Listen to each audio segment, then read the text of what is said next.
Hello guys, ndizera aho muri hose mumeze neza. Hanyuma rero hano hari application ya FMC Pay ni wallet exchanger.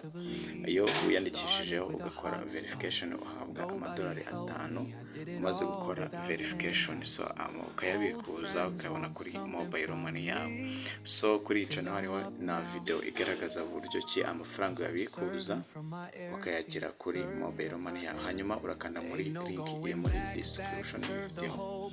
Hanyuma itugera kuri page aho bigusaba kwiyandikisha muri iyi platform. Hano hari username, urashyiramo username yawe ndakadukoresha iyi ngiyi ni urugero, dukoresha iyi ngiyi. Hanyuma hano hari email, naho dushyiramo email dukoresha.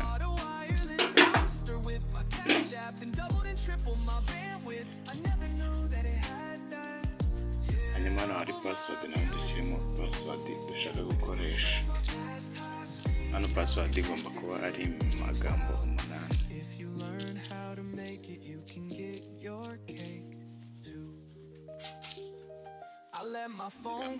So hano tuhisubiramo.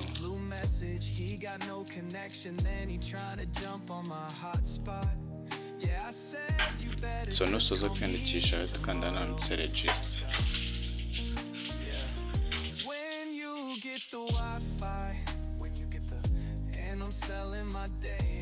So ahangaha rero byakunze tugiye kuverifyinga email, tujya kuri email address yacu,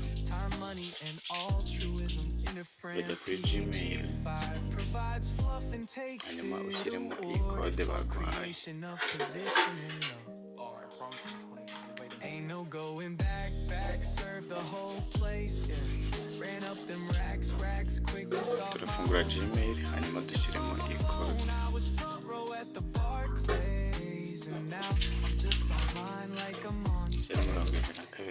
Hanyuma dukande kuri Referral ID. So hano rero bibaye. Hano birangiye, ubwo tugiye gukomeza registration.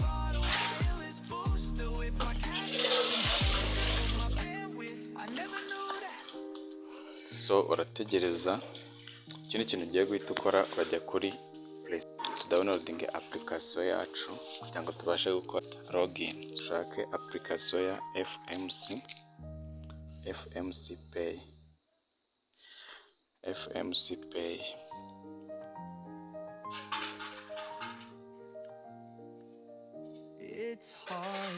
So application ngiyi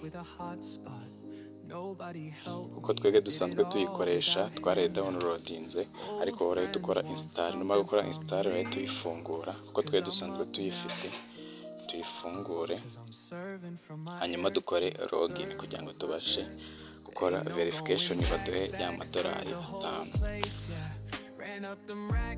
So twebwe kuko dusanzwe dufite account kadukore logout.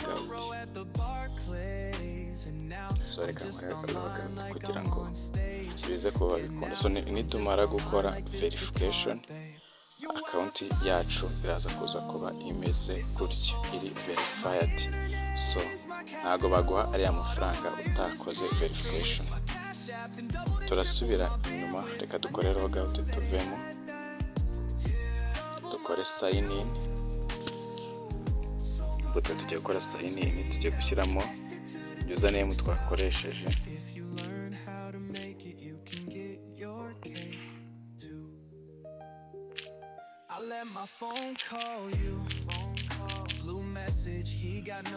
Ushyiremo na password.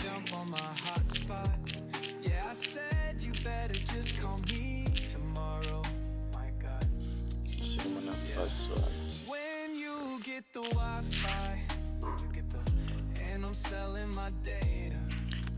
Nusoza tuse dukanda hano ndetse sign in. Ndakeka mwese muri kuhabona sign in.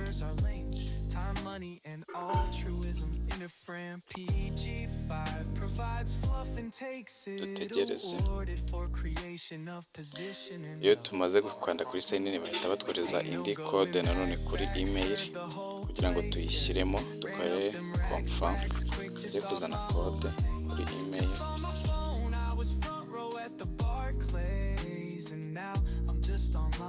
like I'm on stage.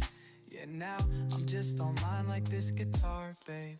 Your Wi-Fi slow, it's so slow up here. My internet is my capital, bought a wireless booster with my cash app and doubled and tripled my bandwidth. Kode tuyishyiremo, nitumara kuyishyiramo duhita dukora confirm. So tukigera muri account yacu bahita batubwira ngo verify now. So verify now, iyo ukoze verification nibwo babasha kuguha ya mafaranga y'ubuntu, nta gishoro bigusabye gushyiramo cyangwa se ngo bigusabye gushyiramo amafaranga yawe. Icyo urakora uraza ukanda hano handitse verify. Numara gukora ukanda hano handitse verify, baragusaba kuzuza bino bintu, baragusaba kuzuza utu tuntu.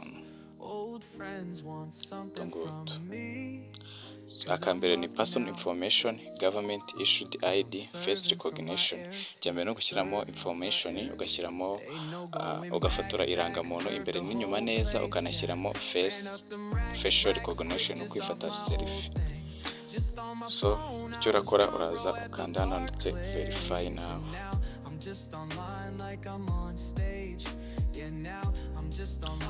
Hanyuma dukomeze kuko batubwiye ko ari ID, twe turahitamo ID. Ushobora gukoresha ID passport cyangwa se ugakoresha driving license, hano uruhushya rwo gutwara ibinyabiziga. Dukomeze tukande kuri continue. Hano tuza duhitemo select igihugu, duhitemo u Rwanda kuko aho turi, ariko urahitamo igihugu urimo kiri kwirangamuntu yawe ufite. N'ubu uri mu Burundi urahitamo Burundi, n'ubu uri mu Rwanda urahitamo Rwanda. Hanyuma hano handitse first name, urashyiramo amazina yawe yombi nkuko yanditse ku irangamuntu.